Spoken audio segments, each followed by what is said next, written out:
Hello, I'm Dr. Arti Chandani, working as professor in Jaipuria Institute of Management. Today we are going to talk about risk and return. This is one of the important aspects in corporate finance. So when we talk about risk, what comes to your mind? Risk means uncertainty.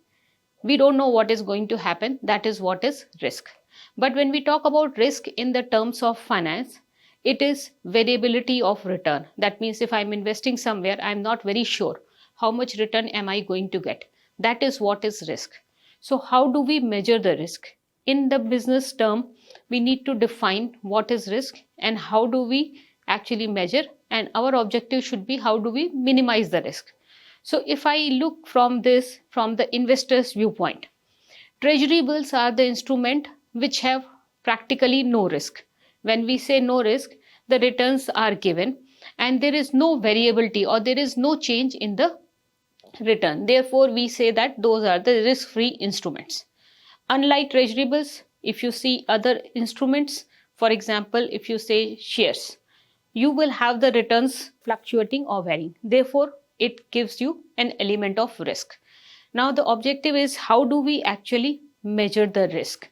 So, when we talk about risk, the return which is coming here, risk is always concerned with return. So, if I say that I'm having a risk, I would like to have the return also.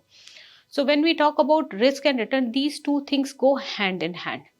If a particular instrument is there which is having less risk, is expected to have a less return also. Similarly, when we talk about an instrument which is having high risk, will have higher return. In general, that this relationship is actually maintained. Now, when we talk about return is made up of two things. One is the risk-free rate return, another is the risk premium. So the return what we get from the treasury bill is actually the risk-free return, as I mentioned, because treasury bills do not have any risk. Therefore, the return generated by treasury bills is known as the risk-free return. Whatever return another asset is giving over and above the risk-free return is known as the risk premium return. Let me take an example. If treasury bills are giving the return of 5.5% and you are investing in another instrument which is giving you say 8%. So the difference between 8 and 5.5, which is 2.5%, is actually the risk premium. Now this 2.5% is the premium or the extra return which you are getting for bearing that extra risk by investing in another instrument. So that is the relationship between risk and return. Now let's talk about type of risk. There are different types of risk. We can broadly classify the risk into three categories. One is firm specific, which is specific to a particular company.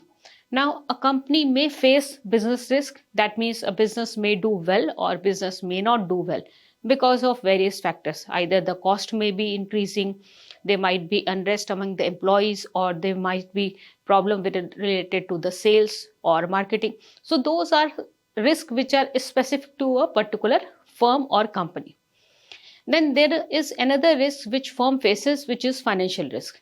Now, financial risk is the risk which comes from the firm's inability to pay the interest payment. So if the firm is not able to meet its financial obligations, that it gives rise to financial risk. Next risk is the shareholder risk. Now, as a shareholder, we face the different type of risk. One is the interest rate risk.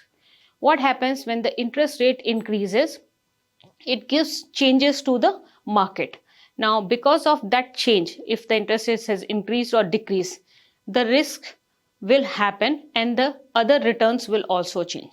Similarly, shareholders also face liquidity risk. That means a particular asset may not be very liquid.